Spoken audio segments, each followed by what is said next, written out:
Jaya Radha Madhava Kunja Bihari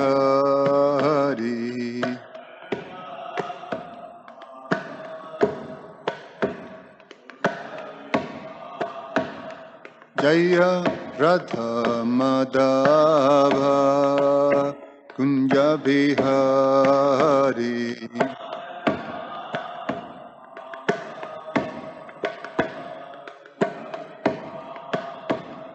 Jaya Gopi Janna Vallabha Girivardhari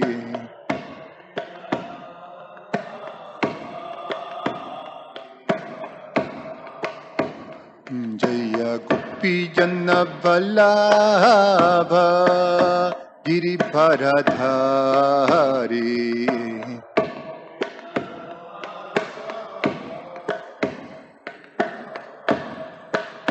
Jashodanandana Braja Jana Ranjana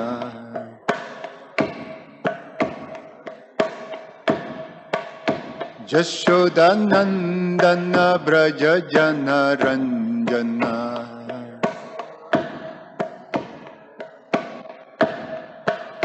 Jamuna Tira Vanachari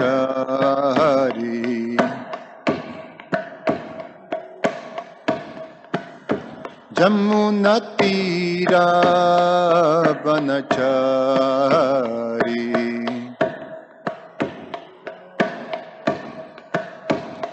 Jaya Radha Madhava Kunja Bihari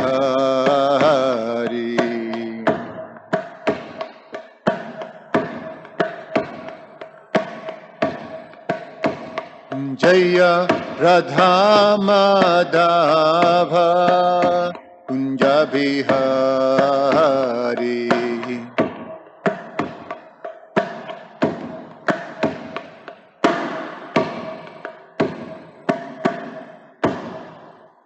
Jayam Vishnupad Paramahansa Parivrajagacharya Ashtotarashata Shishimad His Divine Grace A.C. Bhaktivedanta Swami Srila Prabhupada Ki Jayam Vishnupad Paramahansa Parivrajagacharya Ashtotarashata Shishimad His Divine Grace Bhaktisiddhanta Saraswati Goswami Maharaj Srila Prabhupada Ki Ananta Koti Vaishnava Vrinda Ki Grantarashimam Bhagavatam Ki Nitai Gaura Premanandi. All glories to the assembled devotees, all glories to the assembled devotees, all glories to the assembled devotees, all glories to Shishiguru and Shiguranga.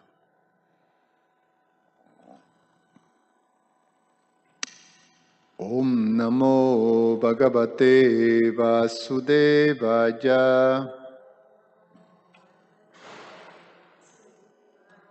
Om Namo Bhagavate Vasudevaya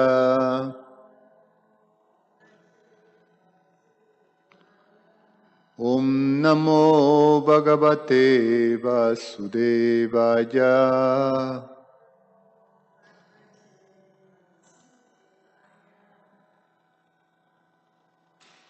Reading from Srimad Bhagavatam, Canto 10, the Summon Bonon, text chapter 47, the Song of the Bee, text number 45.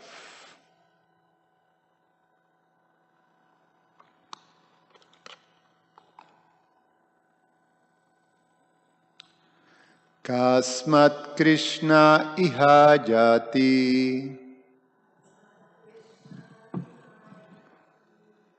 Praptaragyo hata hita Narendra kanya udhavya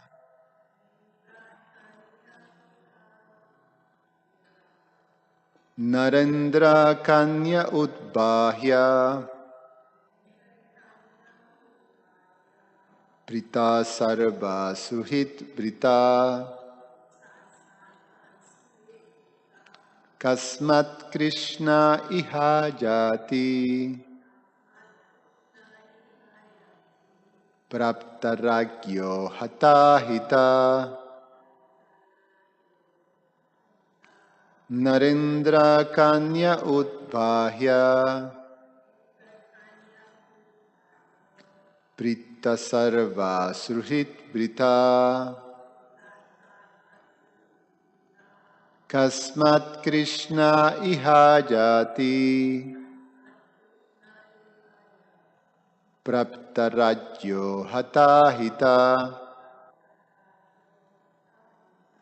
Narendra Kanya Udbahya Prita Sarva Suhrit Brita. Please chant. Kasmat Krishna Ihajati Praptarajyo Hatahita Narendra Kanya Udbahya Prita Sarva Suhrit Brita Kasmat Krishna Ihajati Prattaragyo Jatahita Narendra Kanya Udbahya Prita Sarva Surhit Vita Kasmat. Why? Krishna Iha here Ajati will come Prapta having attained Rajyaha a kingdom Hata having killed Ahitaha his enemies Nara Indra of kings, Kanyaha, the daughters, Udbahya, after marrying, Pritaha, happy, Sarva, by all, Surhit, his well-wishers, Britaha, surrounded. Translation by the disciples of His Divine Grace A.C. Bhaktivedanta Swami Srila Prabhupada Ki Jai. But why should Krishna come here after winning a kingdom, killing his enemies, and marry the daughters of kings? He is satisfied there, surrounded by all his friends and well-wishers. Om Jnana Timirandasya Jnananjana Shalakaya Chakshur Ummilitangena Tasmai Sri Gurube Namaha.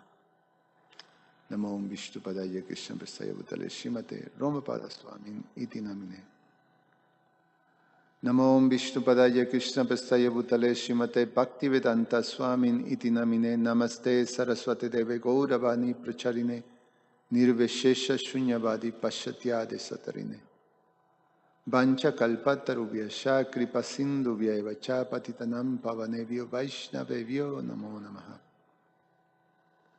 Srila Vishwanath Chakravarti Thakur comments on this verse. Hearing this, one obstinate gopi of the Bhamya nature spoke, quote, "O friends, foolish woman, you do not know at all what happiness Krishna gets during the rasa dance. Hear from me what type of happiness he likes."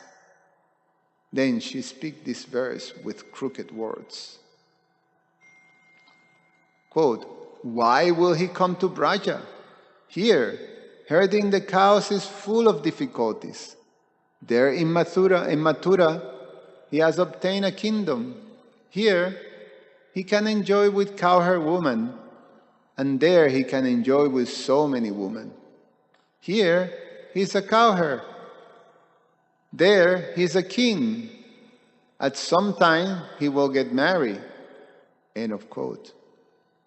In brackets, in the Puranas, when it is mentioned that Krishna married Rukmini in Mathura, it should be understood to be an incident from a different yuga cycle. In the Gopa Tapani Upanishad, it is said, quote, having gone to Mathura, the Lord lived there happily along with Balaram, Aniruddha, Pradumya, and Rukmini. End of quote. Srila Jiva Goswami comments on this verse, quote, if you said he will come, I say that will not happen. End of quote. A gopi give the reasons. He has obtained a kingdom and killed his enemies. Quote, he will come because you are suffering in separation. It cannot be otherwise. End of quote. He will marry princesses. Because we are cowherd people, he will be more comfortable with Kshatriya women. Among them, he will obtain a lover. In this way, he will be pleased. Quote, though that is so, he will come in order to please his dearest friends in Braja, his mother and father. End of quote. He has obtained all friends. He has obtained his all friends. Now he will not give any regards to others, or if he tries to come, his friends there will prevent him. Srila Sanatana Goswami comments on this verse, quote, if you say he will come, I say it will not happen. No, this is the same thing that Srila Jiva Goswami wrote. So Srila Jiva Goswami just quoted Srila Sanatana Goswami. But I will read it anyway. It's nice. Quote, if you say he will come, I say it will not happen. And of course, a gopi give the reasons. He will marry princesses. Even if you say he has no interest in the kingdom, it is impossible for him to come. He stayed there in order to kill the enemies. Since that is finished, why does he not still not come? Quote, he will come because of your pain in separation. He will be happy to marry princesses. This is a statement misery. This is a statement misery? Yeah. This is a statement misery, showing that the princesses are superior to the gopis. Prita is the past, though it should be in the future. He will be pleased when he marries princesses. The past is used to show the near future and the certainty of event. Even if that is so, he will come to please his mother and father and dear friends. In the city, he has obtained great friends, mother and father. Why would he depend on others now? Or, if he wants to come, he will be stopped by those friends. So, we continue seeing this going back and forth into these very conflicting feelings that Krishna most for sure he will come, and then Krishna for sure he will not come. So why the reason he will come? Well, to pacify their dear devotees, starting with Mother Yashoda and Nanda Maharaj, and then the friends, and then of course the gopis. So for sure he will come. And then why he will come? For sure he will not come. He is right now situated as a king and with so many opulence and relationships and friends, well-wisher. He will marry many princesses. So why he need to come? Here, this village is a village. It's just cows, and herding cows is a hard labor. Not very sophisticated. Farm people, country people. So why he will come? He's now a very opulent king. So there's this very conflicting, and it goes back and forth. One of the things that is mentioned here is a particular nature of gopis. So that we're seeing that there is different gopis that are speaking with different natures, and it is explained that there is two types of gopis, and right here is mentioned one of them, the Vamya nature. Vamya nature. Vamya nature means the left wing type of gopis. And then there's a right wing type of gopis, which is called Dakshina. So there's the Vamya and the Dakshina gopi. The Vamya gopi and the Dakshina gopi. So left wing and right wing. Srila Rupa Goswami defined them like this.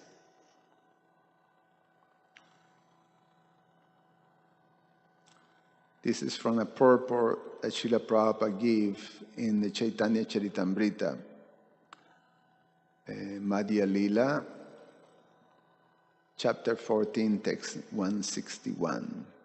He says, the left wing and right wing of the gopis has been explained by Rupa Goswami in his Ujjvala Nilamani, Shaki, Prakarana 26 and 32.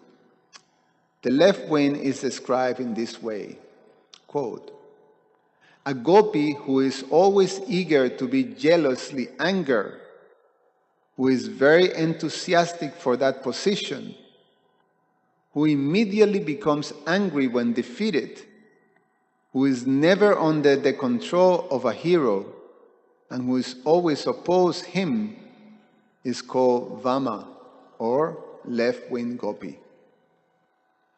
Srila Rupa Goswami describes the right-wing gopis in this way, quote, a gopi who cannot tolerate womanly anger, who speaks suitable words to the hero, who is satisfied by his sweet words, is called Dakshina, or right-wing gopi. So there is this very fiery, independent-minded type of gopi, and that there is very submissive, service-wise type of gopi that never opposes the hero, which is Krishna. So we have in Krishna's pastimes these two camps. There's a Shrimati Radharani's camp, which is a left-wing type of gopis, and there's Chandravali's camp, which is a right-wing type of gopis. And they don't mix together. They just don't mix together. In fact, they dislike, because especially from the camp of Shrimati Radharani, from the camp of the Chandravali, they're not into competitions, they're not into all these type of things, jealousy and these things. They just, however Krishna deals with them, they're always submissive. But Shrimati Radharani's camp is very fiery, and they just don't accept, they don't like.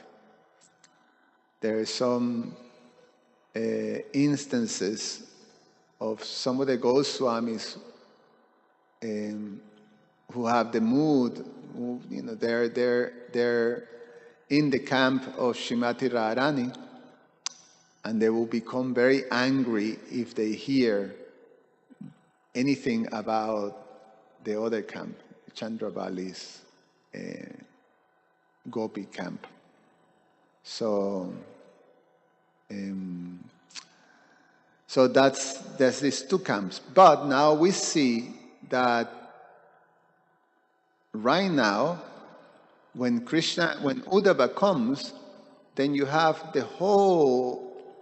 all these different type of gopis together, sort of expressing themselves. And even within, it appears that in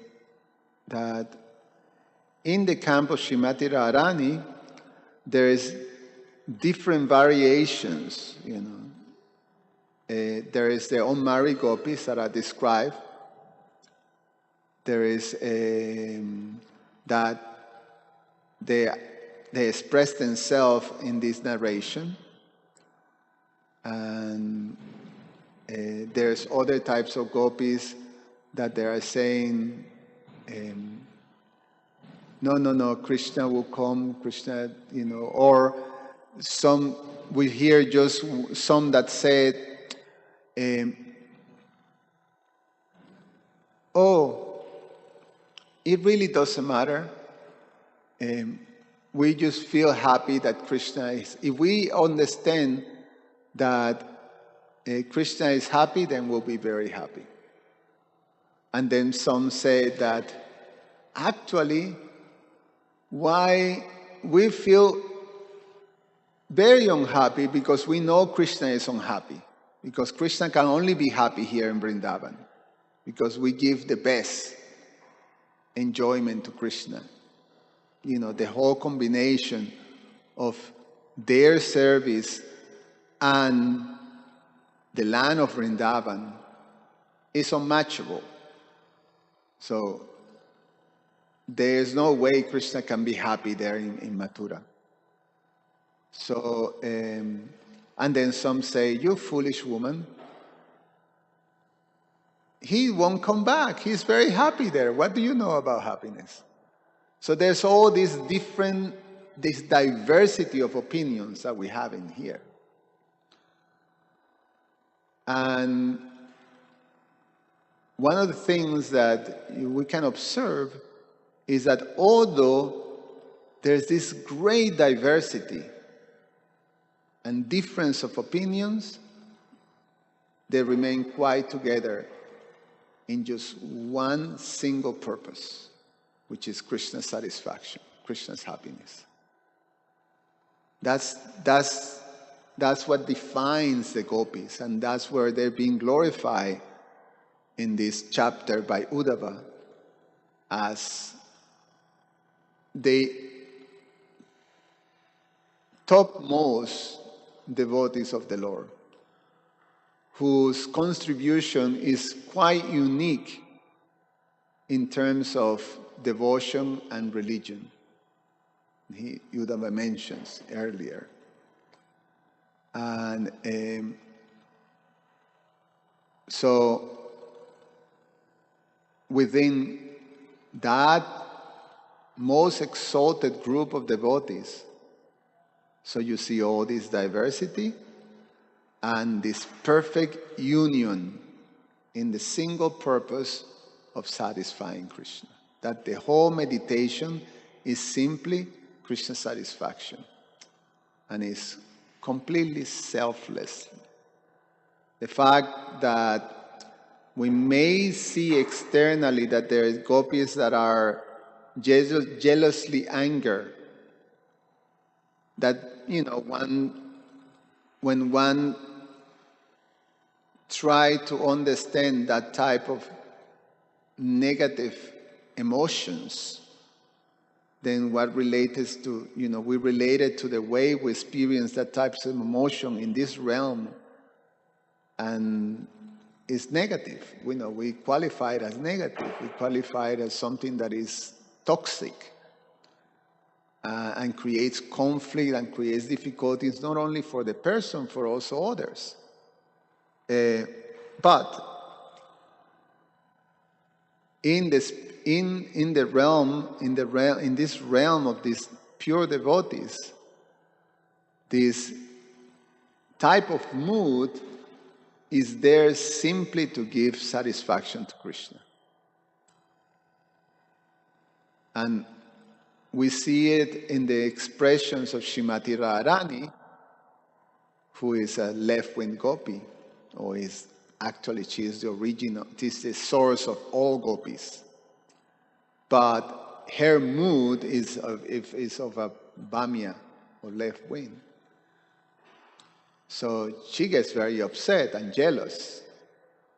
But when we heard the song of the bee that she was singing, you can see how she goes, that her whole meditation is about her beloved Krishna. So everything is on that. And that's all of them, all of the gopis. So this is a perfect example of the harmony between diversity and unity. It's a supreme example of unity and diversity. How it's completely harmonious, because there's a unifying feature there, and all of them can understand the heart of each one, because like they say, like is the common say that it takes one to know another one, right? Something like that. It takes someone who knows to know another one, like that. So it's quite something. Is when we see in the pastimes of Krishna, there's so much of this very perfect balance between this independence and this submissiveness or dependence. There is a very, very beautiful balance, because it's all comes together with the principle of unconditional love. That's what glues these two opposite things. And that is the part that we ought to learn as a community. That's what we aspire. That's what a Krishna conscious community is supposed to be, in which there's this perfect harmony between diversity and oneness or unity.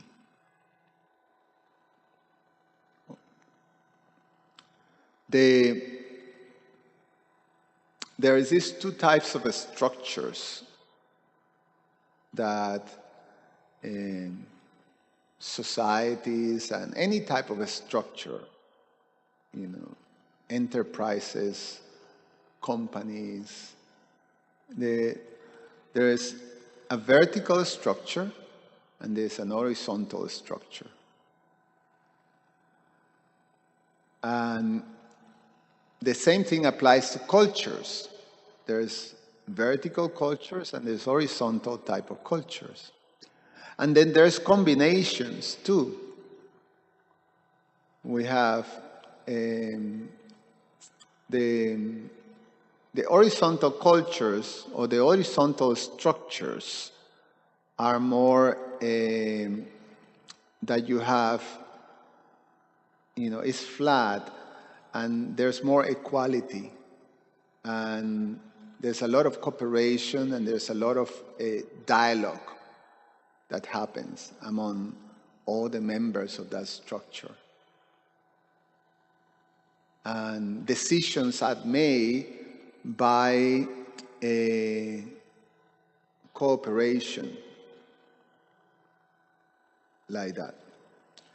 And then the vertical structure is like a pyramid. You have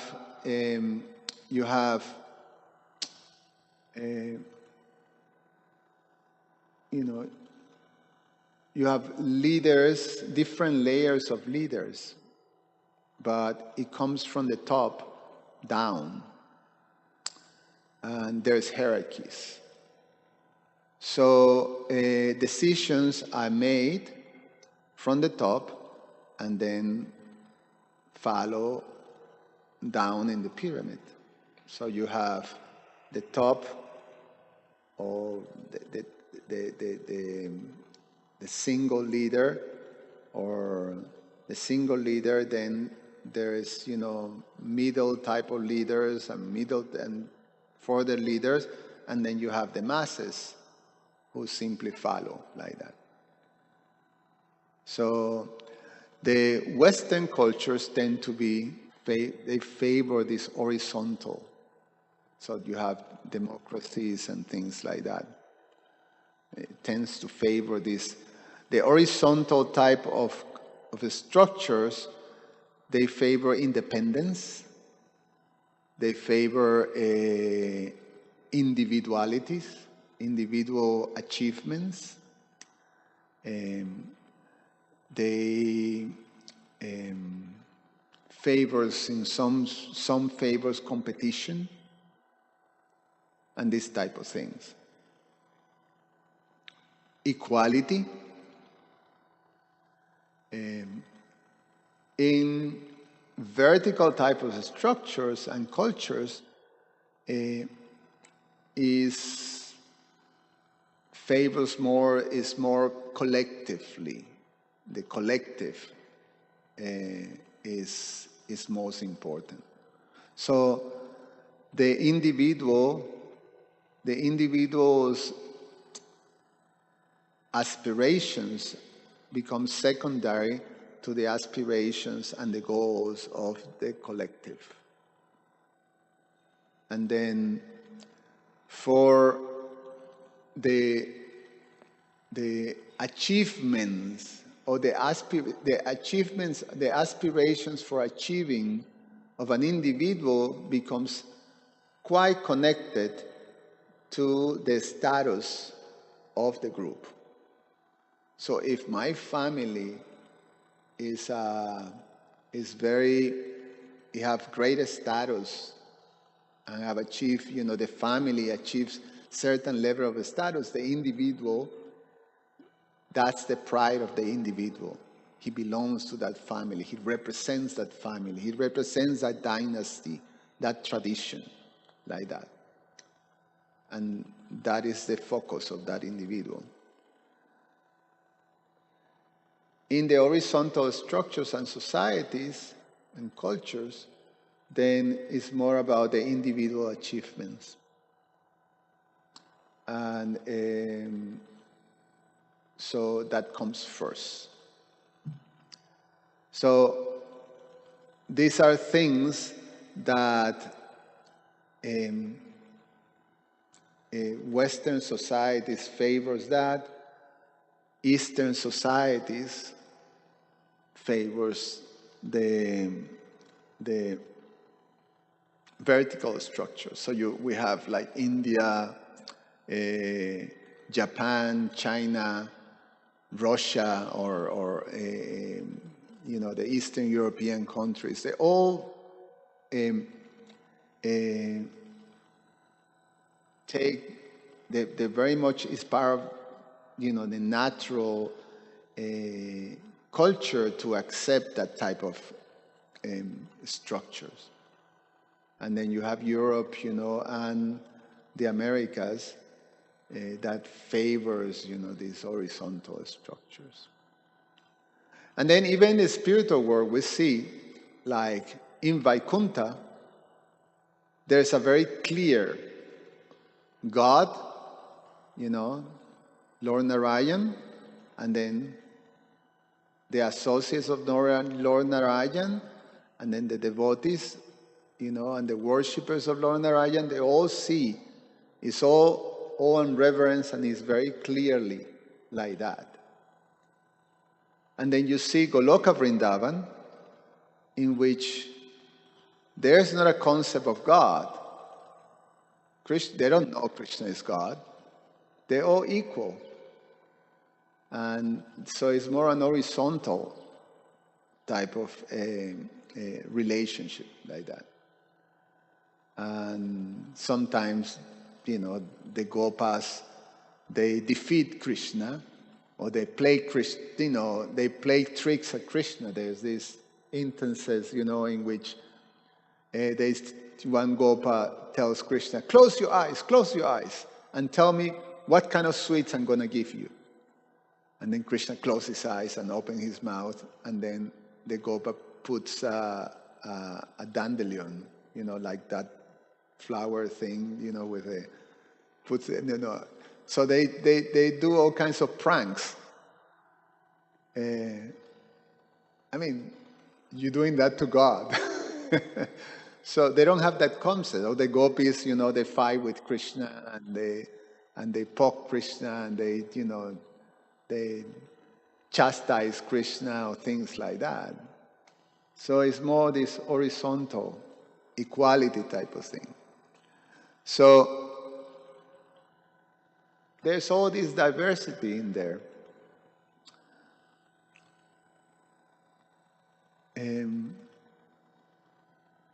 But in the spiritual world, again, there is this perfect harmony, because at the end it's all for Krishna's pleasure. And the devotee acts like that. So, in one sense, for us, the mandate had been given by Srila Prabhupada. We can try to break our heads to try to figure it out, what kind of structure we have to, in order to manage and being able to function in this spiritual society, our ISKCON society, Vaishnava Sangha. How we should do it? Well, we don't need to. Prabhupada just gave us a structure and gave us a mandate. The mandate of Srila Prabhupada is that we work in cooperation to establish this perfect harmony of unity and diversity. So that means that we have to be able to accommodate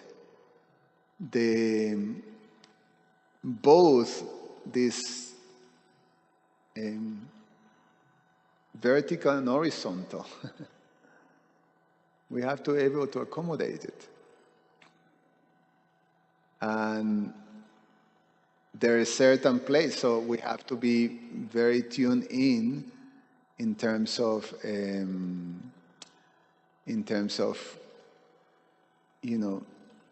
the diversity that we're dealing with.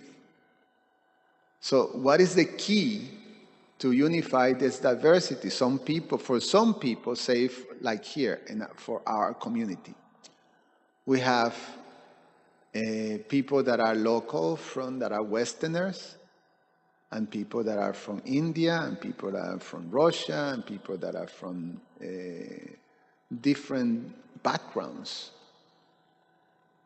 And, the type of social customs of an Indian devotee, and the type of social custom to a Russian devotee, and the type of social custom to a Western devotee, or an American, or, like that, they're different. So we have to accommodate that and allow that to be, and at the same time establish what is that going to unify all these diverse backgrounds into just one cohesive, harmonious, and effective, society and structure. So that central thing is what we have to make sure is there. And then Srila Prabhupada said, I've been doing this course and listening, Srila Giriraj Maharaj explaining Srila Prabhupada's method of management. And Srila Prabhupada said that, what I was going to say? The idea, I just lost it. Yes, but in relationship to, yes, that the success of creating this harmonious structure is for the devotees to follow the rules, chant their rounds, and take prasadam. So to make sure,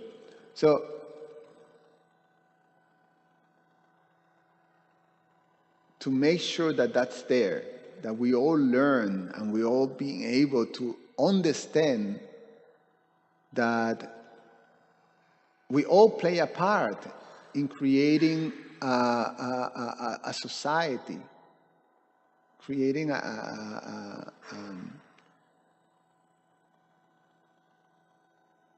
structure. We all play a part because we all part of the structure. So if we understand that it's important for each one of us to embrace this method, then it's possible. It's possible to create a very harmonious society that can balance our diversity and be unified in our devotion to Krishna and our service to Krishna. So we should be able to provide for those cultures that require more of the vertical, so they should have, that facility. And at the same time, we should provide for those who requires more egalitarian type of a structure, then we can provide that. And now in terms of the overall management of the society, well, Prabhupada gave us not a vertical structure. He didn't give us that. He gave us an horizontal structure. That's why he didn't assign an acharya, because the regular, the traditional way in which religious movements were managed traditionally in Vedic culture is a vertical. Then you have an acharya. And the acharya, when he's about to leave, this world, he assigns a succession acharya. So there's always an acharya. Again, it's a vertical. But Prabhupada didn't do that. Starting with Srila Bhaktisiddhanta, he didn't do that. Srila Bhaktisiddhanta wanted this horizontal structure of management, a GVC, many managing. And the followers of Srila Bhaktisiddhanta tried, but they couldn't relate to it.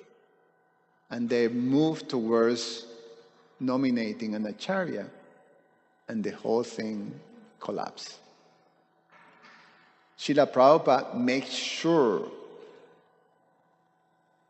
to establish the model of his spiritual master, Srila Bhaktisiddhanta Saraswati, as the means of managing his institution, ISKCON.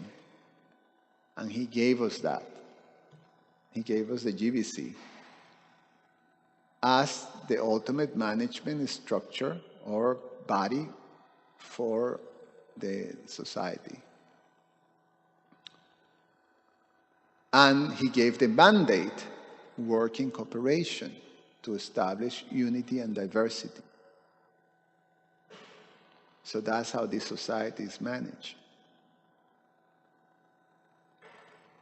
And in one sense, you have the micros and the micros, you know.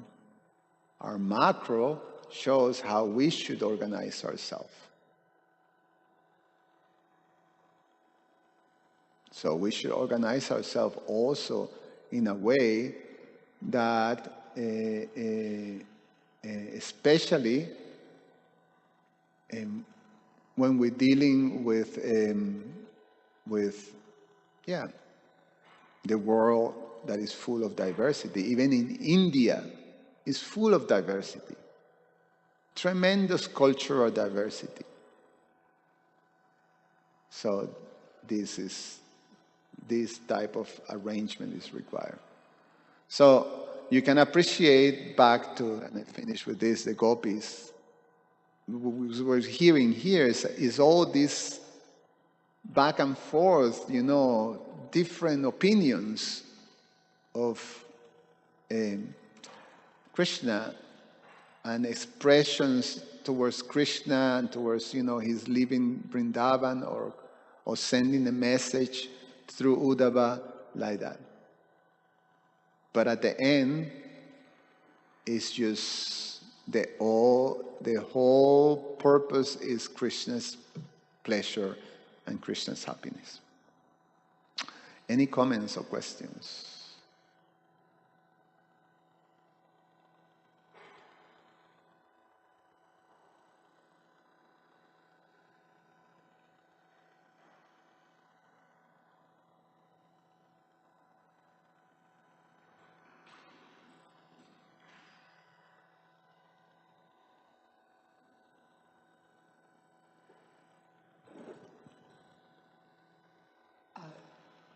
Thank you for the lecture. I just kind of wanted like a comment about observing the way my kind of like growth was like spiritual. I'm coming to the Krishna consciousness. Like when I was young, I was like a left like Gopi, like always knowing the way and straight and you know. Speak a little to the microphone too. So. Okay. Just kind of like I thought I know what's needed and know the way and feeling that of that righteousness. But it like took me to a place where I just had no place to go, and I had to, you know, start relaxing and learning how to be humble and to appreciate, to learn how to flow with it, life and appreciate what's coming to me and kind of learn from that. And so I just wonder, like, how could I don't know, like, basically just life experiences taught me how to let go and become more flexible and appreciate the simple things and also, like, I don't even know where I'm going with this. No, it's good. I just kind of want to share this moment that it's kind of like, for me, it's like stages in life, like being this way and that way, and that kind of like when I became more humble and appreciative, I was able to kind of join the Krishna consciousness movement and to see the beauty and power of it, and where that it takes to the place where I actually was looking. Yeah, it's what you say is very relevant, because that's what we all have to go through, and we all going through that. In one sense, again, the same way we're trying to harmonize out externally as a community, the same way we're trying to harmonize internally as an individual. We have, especially in our situation, we have this opposite thing going on. One is that our attraction towards Krishna and, the life of Krishna consciousness. That's why we're here. We have this devotional side. We have accepted Krishna and we're looking up to him as our, worshipable Lord. And on the other side is our investment in this world. We still have attachments, we still have desires, we're conditioned still by material nature. So trying to harmonize that is the quest of all devotees. In fact, the whole principle that we talked in the Bhakti Shastras, specifically with the Bhagavad Gita, the nectar of devotion, nectar of instruction, and the Sri Upanishad, highlights the importance of come to this balance between matter and spirit. And when it's not balanced, my Guru Maharaj corrected me once, to make sure I understand. The balance is not that you allow matter to be, so you have a material life and you have a spiritual life. No. He says, no. We don't, give the same importance to material life to a spiritual life. Like that. The balance that is referred is that we have a nature that is still, we have a material nature. And that material nature have to be taken into consideration and understood in order to engage it in the service of Krishna. So it's all a spiritual life, because when you have these two things side by side. So material life remains material life, but the purpose of that material life is to understand Krishna. And that's is to give Krishna satisfaction. So it's not material life anymore. It becomes just using your nature to serve Krishna. So he corrected me with that, and that's the balance that we're looking for to that's what you say. I want to learn to, move from here to there, that's what we're all doing. We're trying to learn how to move, how to take this material condition and learn how to fully dovetail it and devote it to Krishna's pleasure. Because what Srila Sutta Goswami says in the Bhagavatam is that this nature should not be used for sense gratification. Because the idea, that's the paradigm. If I use my nature, I can use my nature for sense gratification, and that's material life. That's avidya, ignorance. Or I can use my nature to give Krishna satisfaction. And that's bhakti, that's vidya, or devotional service, transcendental. So that's what we're trying to convert. And, and that's where the balance happens, when my material life is perfectly combined with my, let's say non-material life, my material nature is perfectly combined with my spiritual nature. Like that.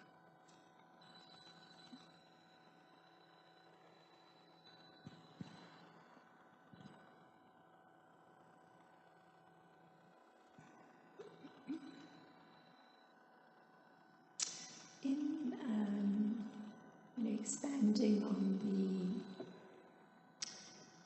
I guess, two different wings of the Gopis and extrapolating to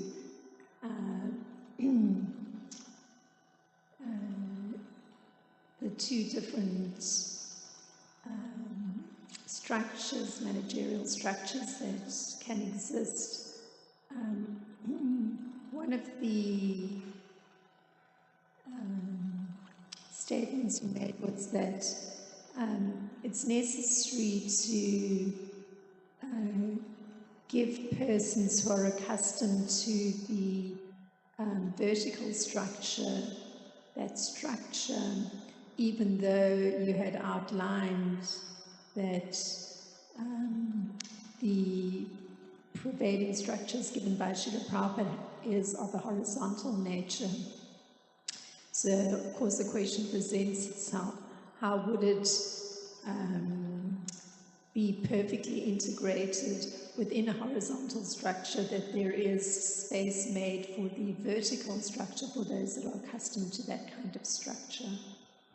Yeah, that's the immediate question that comes, and that's where we have to task our intelligence to create that. I assume it hasn't been that easy. We're still learning in all levels how to create that sense of unity and diversity. So it's not an easy thing, that to be said. Some thoughts that are given in terms of managing diversity is that you create, you facilitate different types of groups with different types of needs, cultural and backgrounds and that type of thing. So you can provide groups in which they can organize themselves in a particular way, and so they can have that type of a structure, or at least experience. Part of the horizontal structure is that you empower individuals to make decisions and choice. So the choices, you give more space for people to make choices. And the other thing, I was, part of the reading material is that how companies function. Right now, at this time, most of the successful companies, they have a horizontal model, like Apple, Amazon, all these corporations that are highly successful right now, they function with the horizontal model. And the way they do is that they compartmentalize, they divide into groups. So the engineers do the engineer stuff, the advertising do the advertising, marketing does the marketing, this does that, like that. And then they have the capacity, they're given the capacity, you basically elevate leaders on those different groups and just give the capacities throughout to make decisions and to structure themselves. So you need less managers, and you give more a model that allows the group to make decisions. So you have an horizontal in which you have groups, and within the groups is similar thing. The group itself can organize itself in a similar way. And then suppose a group feels better, if the leader of that group, of that particular group, according to the needs of the members of the group, they have that type of a structure that is more of a vertical type, then they will have it. They can make that decision. You have to facilitate that. So that's some sort of a, how these things can be achieved. So you give certain type of power to the groups to arrange themselves accordingly, and it tends to be effective for many corporations like that, to do something like that. It's something that is more, I'm assuming, is not as simple as, I'm saying right now. You have to really understand and start to apply it, But that's, I think, where it should go.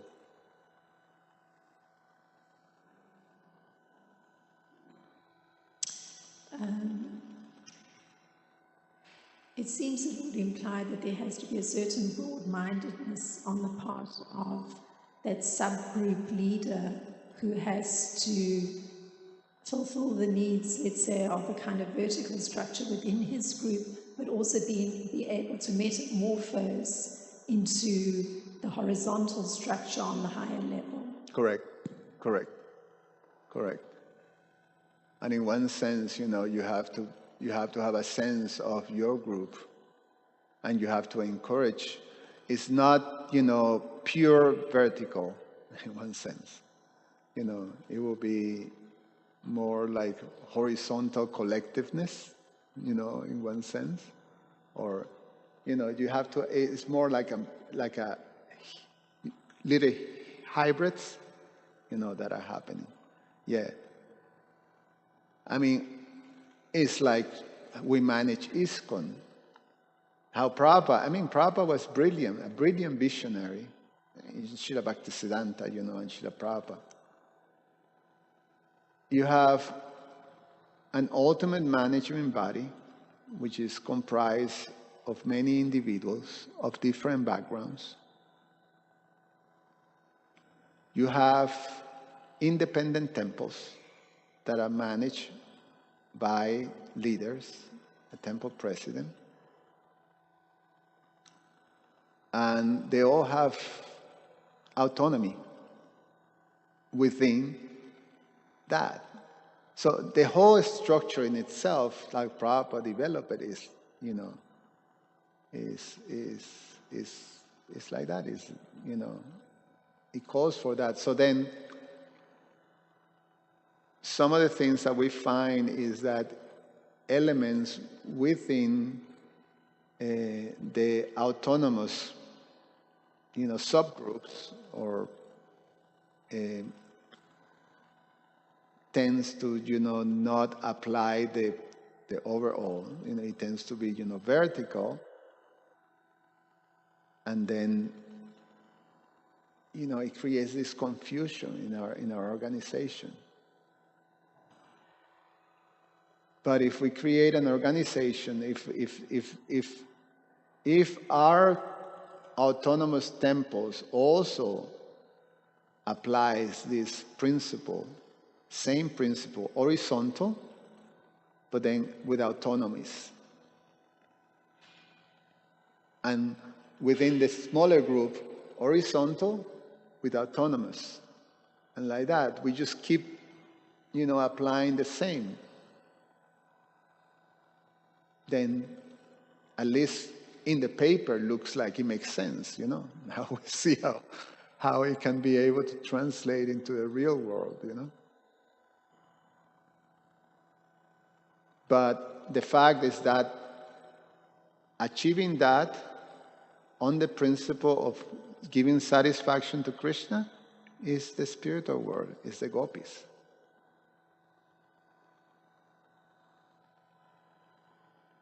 Yeah. Okay, one more. Yeah, let's finish it now because it's 46. Okay, thank you. Garantara Sriman Bhagavatam Ki Jai.